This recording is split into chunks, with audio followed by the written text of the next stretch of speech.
जय श्री ओम नमः सिद्धेभ्यः। जय श्री महावीराय नमः।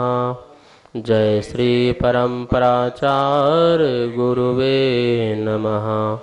जय श्री उमा स्वामी गुरुवे नमः। जय श्री शांति सागर गुरुवे नमः।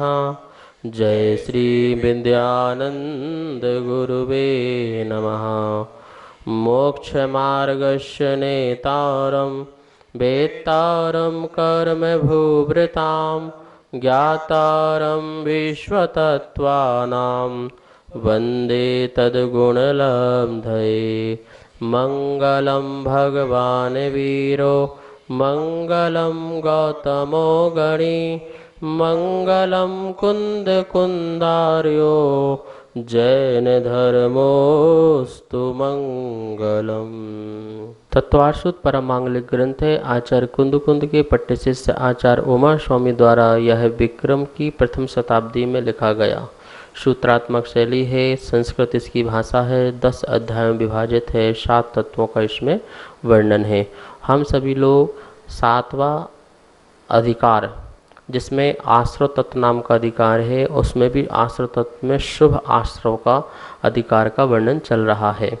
अपन ने कल देखे थे ब्रह्मचर्य अनुव्रत के अतिचार, जिसमें से 2 अतिचारों का वर्णन हो चुका था, 3 अतिचारों का वर्णन आज चलेगा। उसके पहले एक बार बोर्ड के माध्यम से सूत्र को देखते हैं और फिर आगे इसको समझते हैं। 7वें अध्याय का सूत्र नंबर 28वां है, पर विवाह करणे त्वरिका परिगृहीता गमना नंग क्रीड़ा काम तीव्रा विनिवेशा। ये सूत्र का उच्चारण था। अपन ने पर विवाह करण एक तो ये पढ़ लिया है, दूसरा इत्वरिका क्या निकलेगा इससे, इत्वरिका और परिगृहीता, फिर गमन जोड़ देना साथ में, इत्वरिका परिगृहीता गमन, दूसरा अपरिगृहीता गमन, इत्वरिका दोनों के साथ लग जाएगा। तो यहाँ पर अपन ने यहाँ तक की चर्चा तो कर ली थी। अब आज पढ़ेंगे अपरिगृहीता गमन। ठीक है, इत्वरिका अपरिगृहीता गमन, इसके बारे में जानेंगे कि जो अतिचार है, और दूसरा चौथा पढ़ेंगे अनंग क्रीड़ा, और 5वां है काम तीव्र विनिवेश। इस प्रकार से 3 अतिचारों का वर्णन करते हैं। तो पहला था पर विवाह करण, मतलब अपने बच्चों को या अपने आश्रित जो भी चाचा दी बच्चे हैं उनको छोड़ करके अन्य बच्चों का विवाह आदि कराना, ये भी एक अतिचार है। दूसरा है परिगृहीता इत्वरिका गमन। परिगृहीता का मतलब क्या बताया था, एक पुरुष द्वारा परिणति, जो एक पुरुष के द्वारा विवाहित है वो परिगृहीता है। और इत्वरिका का अर्थ बताया था जो स्वच्छंद है, मतलब कि किसी भी पुरुष से बातचीत करने में, आने जाने में, उठने बैठने में, तो इस प्रकार की स्त्री। तो एक पुरुष के द्वारा ग्रहण की गई स्वच्छंद जो स्त्री है उसके यहाँ पर आना जाना ये भी अतिचार है। इस प्रकार से दूसरा अतिचार है। तीसरा अतिचार है अपरिगृहीता इत्वरिका गमन। ठीक है ना, अपरिगृहीता मतलब जो किसी पुरुष के द्वारा ग्रहण नहीं की गई है, ऐसी स्वच्छंद नारी, ऐसी वेश्या जिसको अपन बोल सकते हैं, ऐसी वेश्याएं जो हैं उनके यहाँ पर आना जाना, उठना बैठना, बातचीत करना, बोलचाल रखना, उनसे संबंध रखना, ये सभी जो है अपरिगृहीता। अपरिगृहीता क्यों है, क्योंकि वो किसी पुरुष के द्वारा ग्रहण किसी एक पुरुष के द्वारा ग्रहण नहीं की गई, इसलिए अपरिगृहीता है। और इत्वरिका इसलिए है क्योंकि वो कुत्सित हैं, कुत्सित विचारधारा की हैं, उन्हें इसी प्रकार के कार्य में आनंद आता है, इसलिए वो इत्वरिका हैं। और गमन मतलब जाना। तो ऐसी स्त्रियों के यहाँ पर आना जाना, उनसे बातचीत रखना, उनसे संबंध रखना, उनसे लेन देन व्यवहार रखना आदि जो है ब्रह्मचर्य अनुव्रत को धारण करने वाले पुरुष वर्ग जो हैं उनको इन बातों का ध्यान रखना है कि यदि इस प्रकार से होगा तो ये अतिचार होगा, और यदि ये बार बार आना जाना हुआ तो ये हो जाएगा अनाचार, व्रत ही भंग हो जाएगा। इसलिए जो तीसरा नंबर का जो अतिचार है अपरिग्रहतः इत्युक्ता गमन, वो भी हमें नहीं लगना चाहिए और कदाचित लगता है तो वो व्रत में दोष कहलाता है। तो एक प्रकार से अपन ने पहली बात समझी कि जो स्त्री पुरुष सहित है उससे भी हमें बातचीत लेन देन व्यवहार नहीं, हंसी मजाक नहीं करना है, पहला ये भी अतिचार है। दूसरा अपन ने तीसरे नंबर के अतिचार में अपन ने ये पढ़ा कि जो स्त्रियां का कोई पुरुष नहीं है और वो स्वतंत्र हैं, स्वच्छंद हैं और वो गलत कार्य में लगी हुई हैं, रूप जीविका हैं, नगर वधू हैं, पैसे के लिए अपना व्यापार, देह व्यापार आदि करती हैं, ऐसी स्त्रियों से भी जाके बात करना, बोलचाल रखना आदि ये अतिचार है। यद्यपि आप उनका भोग आदि नहीं कर रहे हैं लेकिन उनसे बोलचाल बातचीत आदि भी रखते हैं, संबंध रखते हैं, तो वो भी कहीं ना कहीं तुम्हारे अंदर राग पैदा कर सकते हैं और तुम्हारा ब्रह्मचर्य खंडित हो सकता है। अपना सौदार संतोष जो व्रत है, मात अपनी स्त्री मात में संतुष्ट रहने का जो व्रत है, वो व्रत भी आपका खंडित हो सकता है। इसलिए आचार्य कहते हैं कि ये अतिचार भी नहीं लगना चाहिए। कभी कदाचित कोई आपका अतिचार लग जाए तो उसका प्रायश्चित लेना चाहिए कि मुझसे कैसे हुआ, मुझे इस प्रकार का आना जाने का संबंध लेन देन का नहीं रखना चाहिए था। तो इस प्रकार से जो स्वेच्छाचारिणी हैं और दूसरों के द्वारा गृहीत हैं, कुल्टा स्त्रियां हैं, कुत्सित स्त्रियां हैं और स्वच्छंद हैं, ऐसी स्त्रियों की यहाँ भी आना जाना नहीं करना है, उनके पास नहीं जाना है। इसी को बोलते हैं अपरिग्रहित इत्युक्ता गमन नाम का अतिचार है। यदि आप जाते हैं तो ये अतिचार है, नहीं जाते हैं तो आपका व्रत जो है वो निर्दोष है। इस प्रकार से कितना होगा, ये अभी तक अपने पास से अपन ने 3 अतिचारों को समझ लिया है। अब चौथा अतिचार है अनंग क्रीड़ा।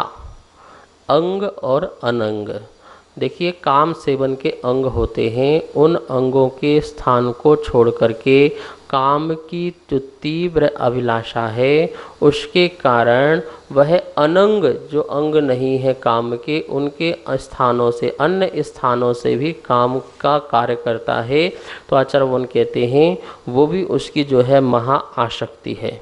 मतलब कि जो पुरुष या स्त्री के अपने काम सेवन के अंग हैं, योनि आदि हैं, उन स्थान आदि को छोड़ करके अन्य स्थानों से भी यह काम आदि कार्य करता है, तो यह भी एक अतिचार है, क्योंकि उसके अंदर जो है इतनी काम की तीव्र वेदना है जिसके कारण वो अन्य स्थानों से या अन्य वस्तुओं से या अन्य चीज़ों से अपनी काम वासना को पूर्ण करना चाहता है। आचार्य कहते हैं ये चौथा नंबर का क्या है, अतिचार है। मतलब कि काम के अंगों को छोड़ करके अन्य अंगों, अन्य स्थानों आदि से अपनी काम को पूर्ण करना, ये भी एक अतिचार है चौथा नंबर का, जिसको आचार्य ने दिया है अनंग क्रीड़ा। 5वां है काम तीव्राभिनिवेश। 5वां नंबर का जो अतिचार लिखा हुआ है काम तीव्राभिनिवेश, मतलब क्या है, काम का प्रवृद्ध परिणाम काम तीव्र विनिवेश है। मन में काम की तीव्र के परिणाम अभिनिवेश विचार चलते रहना। आप काम नहीं कर रहे हैं, आप क्या बोलते कि भोग आदि नहीं कर रहे हैं, लेकिन उसके मन में विचार परिणाम, अपन दुकान में बैठे, मार्केट में बैठे या कहीं भी चल रहे हैं, फिर रहे हैं और मन में उस प्रकार की काम की सतत वासना बनी रहे, काम वासना बनी रहना, उससे व्यक्ति पीड़ित रहे और उसी विषय वासनाओं के बारे में चिंतन करता रहे, सोचता रहे, तो इस प्रकार से आचार्य कहते हैं ये भी एक प्रकार का अतिचार है। ठीक है ना। यदि कहीं बात चली, कहीं प्रसंग हुआ या किसी चित्र को देखा या किसी पेपर को पढ़ा और पढ़ने के बाद उसके मन में काम की वासना के जो भाव प्रकट हो गए, तो बोले वो भी काम तीव्राभिनिवेशा, वो भी एक अतिचार है। क्योंकि आपने अन्य चित्र देखे, किसी और के देखे, मान लो कि अपने पेपर पढ़े, किसी हीरोइन के चित्र देखे या किसी पोस्टर में देखा, कहीं भी किसी भी स्त्री महिला को देखा और देख कर के मन में उसके प्रति जो वासना के जो भाव आए, रमण के परिणाम जो आ गए, विचार आ गए, वो भी काम तीव्रा विनिवेश है, अवनिवेश है, ऐसा विचार, ऐसा सोच है, तो आचार्य मन कहते हैं ये भी एक अतिचार है। और यदि आप उससे संबंध बना लेते हैं तो अतिचार ही नहीं, फिर तो ये अनाचार ही हो जाएगा। तो ऐसा परिणाम भी आना आपके व्रत में दोष लगता है। तो इस प्रकार से यहाँ पर आचार्य भगवान ने ब्रह्मचर्य अनुव्रत जो धारी श्रावक है, गृहस्थ है, उसके ये 5 प्रकार के अतिचार बताए कि कदाचित कभी इस प्रकार के अतिचार लग जाते हैं तो उसका व्रत खंडित नहीं होता है, लेकिन व्रत में दोष तो उत्पन्न हो ही जाता है। यदि उसको पूर्ण ब्रह्मचर्य तक पहुंचना है, ब्रह्मचर्य प्रतिमा तक, ब्रह्मचर्य धर्म तक पहुंचना या ब्रह्मचर्य महाव्रत तक पहुंचना है, तो वो निरतिचार व्रत का पालन करे। जो निरतिचार व्रत का पालन करता है उसके लिए देवता भी नमस्कार करते हैं, उस श्रावक के लिए।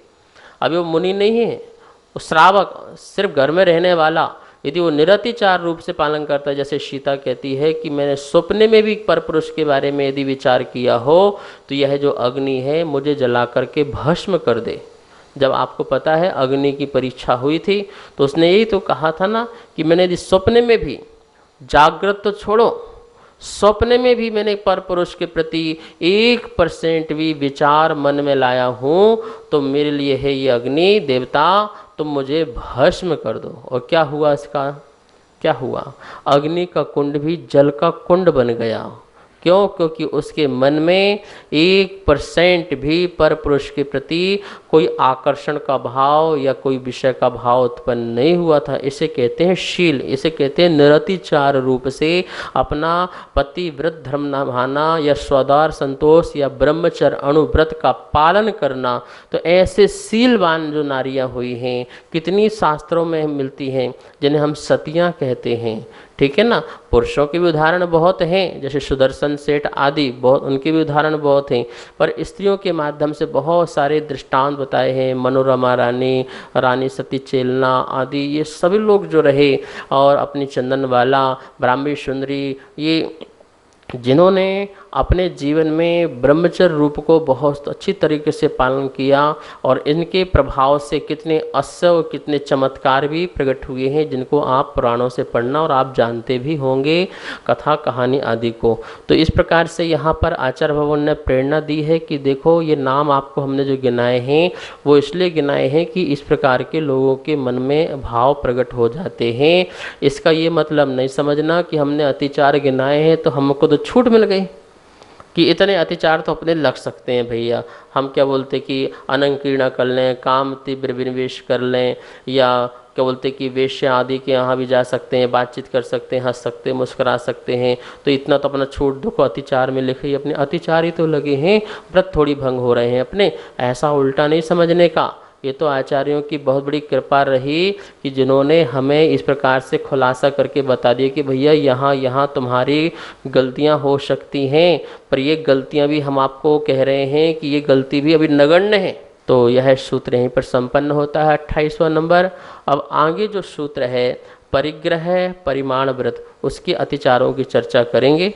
नमोस्तु चरश्री, अभी आपने 5 अतिचारों के बारे में बताया, तो इन 5 अतिचारों को करने से क्या हानि होती है, कृपया समाधान करें। ये 5 प्रकार के अतिचार हैं, और इन अतिचारों से हानि क्या क्या हो सकती है, तो इसके लिए राजवार्तिक में आचार्य अकलंक देव ने कहा है कि इनके करने से पाप कर्मों का आगमन प्रारंभ हो जाता है। यदि आप इसमें लिप्त हो गए इन अतिचारों में तो पाप कर्म आपके पास आना प्रारंभ हो जाएंगे। राज भय, लोक अपवाद का भय भी बन सकता है। यदि आप शिक्षाचारिणी स्त्रियों से, स्वच्छंद स्त्रियों से बातचीत चर्चा करेंगे तो क्या होगा, लोक में अपवाद आदि भी फैल सकता है। तो इसलिए आचार्य भगवान कहते हैं कि इन अतिचारों से बिल्कुल बचना चाहिए। देखिए, व्यक्ति पर यदि उंगली उठती है, कभी भी उठती है, तो चारित्र संबंधी उंगली जल्दी उठती है। चारित्रहीनता की उंगली उठ गई तो व्यक्ति कुछ भी कर ले उसके अंदर कलंक लग जाता है। कभी आप चोरी कर लो तो उतना ज़्यादा नहीं है, अहिंसा कर लो तो उतना ज़्यादा नहीं है, लेकिन यदि आपके चारित्र के ऊपर कभी उंगली उठ गई तो व्यक्ति जो है कभी किसी की नज़रों में उठ नहीं पाता है। और दूसरों की अपनी नज़र में नहीं उठ पाता है, दूसरी नज़रों की तो बहुत बड़ी बात है। तो इसलिए अपने चारित्र को बहुत शुद्ध बनाना चाहिए और कभी भी लोक अपवाद फैले और पापों का आगमन हो, राजा का भय, प्रजा का भय, परिवार का भय, समाज का भय हमारे अंदर सदा बना रहे। तो ऐसे भयों से मुक्त होने के लिए, ऐसे लोक के अपवाद से मुक्त होने के लिए और पापों के कर्मों का आगमन को रोकने के लिए आचार्य ने कहा ये अतिचार जो हैं इनको आप मत करिए, बिल्कुल निरतिचार हो जाइए, इन अतिचारों को भी छोड़ दीजिए और शुद्ध तरीके से अपना गृहस्थ जीवन का पालन कीजिए। गृहस्थ अवस्था में भी रह करके बहुत जीव अपना मोक्ष मार्ग प्रशस्त कर लेते हैं, परंपरा से मोक्ष को प्राप्त हो जाते हैं। ये बिल्कुल शास्त्रों में कई जगह प्रमाण मिलते हैं। यदि हम इतना उत्कृष्ट रूप से अपना संयम का पालन करते हैं तो इस प्रकार से यह ब्रह्मचर्य अनुव्रत का यहाँ अतिचार का प्रकरण समाप्त हुआ। आइए अब परिग्रह परिमाण के व्रत के अतिचारों के बारे में समझते हैं। तो सबसे पहले अपन 29वां नंबर जो सूत्र है उसका उच्चारण करेंगे। आप लोग जिनवाणी में निकाल लेंगे, सूत्र का उच्चारण करें। क्षेत्र वास्तु हिरण्य स्वर्ण धन धान्य दासी दास कुप्य भाण्ड प्रमाणादि क्रमः। एक बार पुनः क्षेत्र वास्तु हिरण्य स्वर्ण धन धान्य दासी दास कुप्य भाण्ड प्रमाणादि क्रमः। इस प्रकार से सूत्र का उच्चारण हुआ। आइए बोर्ड के माध्यम से भी इसका उच्चारण करते हैं और इसके अर्थ को भी समझते हैं। 7वें अध्याय का सूत्र नंबर 29वां है। क्षेत्र वास्तु हिरण्य सुवर्ण धन धान्य दासी दास कुप्य भाण्ड प्रमाणादि क्रमः। ठीक है, इस प्रकार से देखिए सूत्र में क्षेत्र 1 हो गया, वास्तु 2, हिरण्य 3, सुवर्ण 4, धन 5, धान्य 6, दासी 7, दास 8, कुप 9, भाण्ड 10। ये 10 प्रकार का परिग्रह होता है। ठीक है ना। इनके प्रमाण का अतिक्रम करना मतलब उल्लंघन करना। तो अपन को 5 अतिचार बनाने हैं, तो कैसे बनाएंगे? क्षेत्र वास्तु प्रमाण अतिक्रमः, हिरण्य स्वर्ण प्रमाण अतिक्रम, धन धान्य प्रमाण अतिक्रम, दासी दास प्रमाण अतिक्रम और कुप्य भाण्ड प्रमाण अतिक्रम। इस प्रकार से 5 अतिचार बन जाएंगे। आपकी हो सकता है सूत्र में ये भाण्ड शब्द ना हो, ठीक है ना, कुप हो और इसके बाद ये भाण्ड शब्द ना भी हो, ऐसा भी हो सकता है।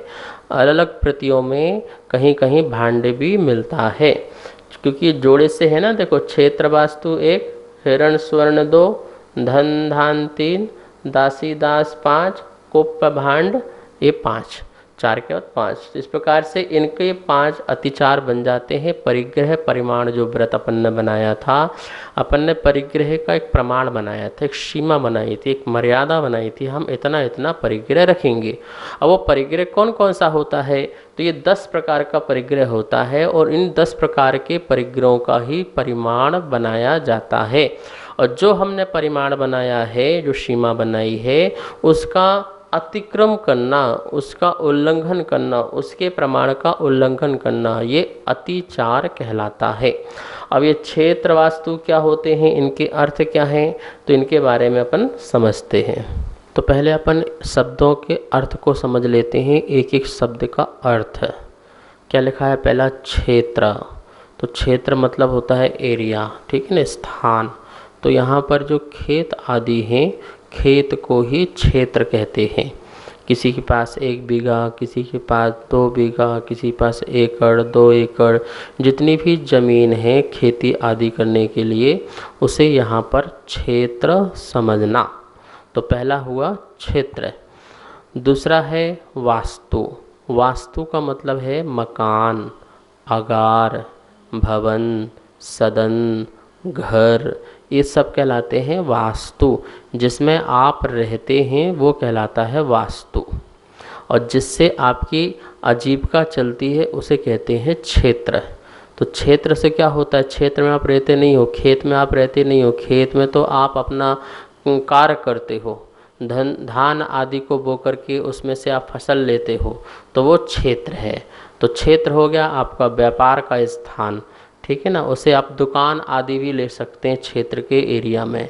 लेकिन वास्तु में जहाँ पर आप रह रहे हैं, जैसे आगार है जिसको घर बोलते हैं, भवन है, सदन है, घर है, तो ये क्या कहलाएंगे, वास्तु। तो इस प्रकार से पहला हो गया क्षेत्र, दूसरा हो गया वास्तु, तीसरा है हिरण्य। हिरण्य मतलब होता है चांदी। तो चांदी आप जो है चांदी के बर्तन हैं, चांदी की वस्तु हैं, चांदी के आभूषण हैं, जो भी आपके चांदी के सामान आदि हैं वो चांदी में आ जाएगा। स्वर्ण, सुवर्ण मतलब होता है सोना। तो सोने के आभूषण, सोने के बर्तन वगैरह आदि सब ये सुवर्ण में आएंगे। धन, धन में अपन समझते हैं पैसा आदि को अपन धन बोलते हैं, पर ये शास्त्रीय भाषा में धन ये नहीं है। धन है जैसे गाय, भैंस, बैल आदि, जो ये चतुष्पद आदि जितने भी आपके हैं ये कहलाते हैं धन। असली धन तो वही है। गाय बैल आदि के माध्यम से जो आपका आजीविका का जीवन चलता है, मतलब कि आप परिवार पालते हैं तो गाय बैल आदि से ही पालते हैं, भैंस आदि, तो वो उसको शास्त्रीय भाषा में धन कहते हैं। ये हमारा धन है, चेतन है वो, और वो हमारे धन है, ठीक है ना। आपकी ये पैसा आदि को जो है यहाँ पर किसी प्रकार से धन में नहीं गिना है। यहाँ जो धन शब्द में यही लगाना, गाय भैंस आदि जो है वो धन है। धान्य, धान में जितने भी अनाज हैं वो कहलाएंगे धान्य। चावल, गेहूँ, दाल आदि जो भी हैं जिसका आप व्यापार करते हैं, लेन देन करते हैं, वो सब ये है धान्य।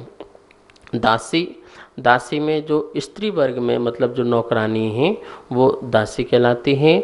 दास पुरुष वर्ग में जो नौकर आदि हैं, सेवक आदि हैं, वो दास कहलाते हैं। इसके बाद है कुप्प।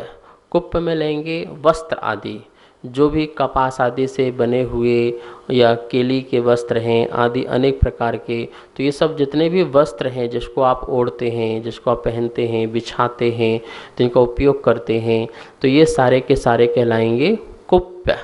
और यहाँ पर एक भांड शब्द है, भांड में लेना बर्तन आदि, आपके मिट्टी के बर्तन होंगे, प्लास्टिक के बर्तन होंगे, कांच के बर्तन होंगे, जितने प्रकार के भी आपके बर्तन हैं वो सारे के सारे बर्तन आदि जो हैं, स्टील के भी हो सकते हैं, वो सभी बर्तन किस में आ जाएंगे, भांड में आ जाएंगे।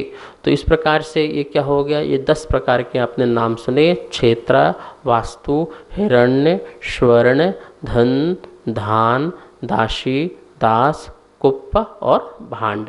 अपन इनको जोड़ा जोड़ा से बना लिया था। तो ये 5 प्रकार के अतिचार बन जाएंगे यदि इनका प्रमाण का उल्लंघन करते हैं। जैसे व्रती ने एक प्रमाण बनाया था अपना क्षेत्र का। कैसे क्षेत्र का प्रमाण बनाया था कि भैया मैं 5 एकड़ ज़मीन रखूँगा या 10 एकड़, 50 एकड़, कोई भी एक आपने सीमा तैयार की थी कि मैं अपने परिवार के जीवन जीने के लिए और धन आदि कमाने के लिए मैं ये जो है इतना क्षेत्र रखूँगा। अब आपने 10 एकड़ ज़मीन रखी थी, ठीक है ना। अब 10 एकड़ ज़मीन के बाद आप उसका उल्लंघन कर दें, क्या कर दें, कोई 1 बीघा और ले लें, 1 एकड़ और ले लें, तो आपकी 11 एकड़ हो जाएगी। तो आपने क्या किया, अपने परिग्रह का जो परिमाण था उसका अतिक्रम कर दिया, उसमें आपने दोष लगा दिया लोभ के कारण। क्यों, अभी सस्ती मिल रही है ना, अभी खरीद लो, अभी सस्ती मिल रही है, आगे महंगी हो जाएगी, डबल रेट हो जाएंगे और डबल पैसा कमा लेंगे, तो लोभ आ गया। बिना लोभ के आप खरीदोगे नहीं, लोभ के कारण ही खरीदोगे। यहाँ से मेट्रो आने वाली है, यहाँ से सिटी बनने वाली, यहाँ कारखाना लगने वाला है, आगे चलने के बाद बड़ा प्लान आने वाला है, ज़मीन को जो भाव है वो बहुत आसमान में चले जाएंगे, हम अरबपति खरबपति हो जाएंगे। तो इस प्रकार से अपन ने क्या किया, लोभ लालच के कारण अपने प्रमाण जो बनाया था उस प्रमाण का अपन ने उल्लंघन कर दिया, ठीक है ना। तो ये क्या हो जाएगा, परिग्रह प्रमाण का अतिचार हो जाएगा। फिर इसी प्रकार से किसमें अपन ने, वास्तु में, वास्तु मतलब मकान में, हमने मकान की सीमा बनाई थी कि हम 1 मकान रखेंगे, 2 मकान रखेंगे, 10 मकान रखेंगे, जितने भी आपने सीमा बनाई, और उसमें भी हमने लोभवशात आकर के क्या हुआ, उसको फैलाना चालू किया, तो उसका भी उल्लंघन कर दें तो वो भी अतिचार हो जाएगा। इसी प्रकार से आपने चांदी सोना आदि का भी प्रमाण बनाया था कि हम इतना चांदी रखेंगे, कोई ने 1 किलो चांदी, 2 किलो चांदी, 5 किलो, जितनी भी आचार भवन ये नहीं कह रहे कि आप कम रखो। आचार्य भवन कह रहे हैं कि आप एक बार बना लो, 100 किलो चांदी की बना लो, 100 किलो सोने की बना लो, कोई दिक्कत नहीं है, पर आप उस सीमा बनाने के बाद उस सीमा के आगे मत सोचें, विचारें नहीं, और ना ही उसे खरीदें, उसे ग्रहण करें, ठीक है ना। तो इसलिए आचार्य भवन कह रहे हैं कि सीमा का उल्लंघन नहीं करना चाहिए, क्योंकि अपन ने सीमा इसलिए बनाई थी कि उस सीमा के अंदर भी और सीमा बनते बनते बनते बनते बनते बनते एक दिन हम वो भी छोड़ दें। अभी तो हम अनंत संसार की सीमा बना के बैठे हुए हैं कि अनंत हम सारे संसार हमारा हो जाए, सारा लोक हमारा हो जाए, सारा ब्रह्मांड हमारा हो जाए, ऐसी भावनाओं को लेके बैठे हुए हैं। तो उन सबके ला करके आचार्य ने इतने में समेटा। अब धीरे धीरे साधना करके और सिमटते जाओ, और कम होते जाओ, कम होते होते जीरो हो जाओ और निर्गंत हो जाओ, दिगंबर वेश को धारण कर लो। यह आचार्य भवन की मंगल भावना है। कल इसके विषय में और चर्चा करेंगे, आज यहीं पर संपन्न करते हैं। बस आज इतना ही। आइए अब जनवाणी स्तुति करते हैं। जावाणी के ज्ञान से सूझे लोकालो, सोवाणी मस्तक धरो सदा देत हो धो। हे जनवाणी भारती तो हे जपो दिन रैन, जो तेरी शरणा धरे सो पावे सुख चैन। सभी को बहुत बहुत मंगल आशीर्वाद। सभी को सादर जय जिनेन। चौथे अध्याय की पुस्तकें छप के आ चुकी है। जो भी स्वाध्याय प्रेमी चौथे अध्याय की पुस्तकें मंगवाना चाहते हैं वो नीचे दिए गए मेरे नंबर पर संपर्क कर सकते हैं। 5वें अध्याय की पुस्तकें छपवाने हेतु जो भी पुण्यार्जक बनना चाहते हैं, वह सहयोग राशि देना चाहते हैं, वो नीचे दिए गए नंबर पर संपर्क करें। जय जिनेन।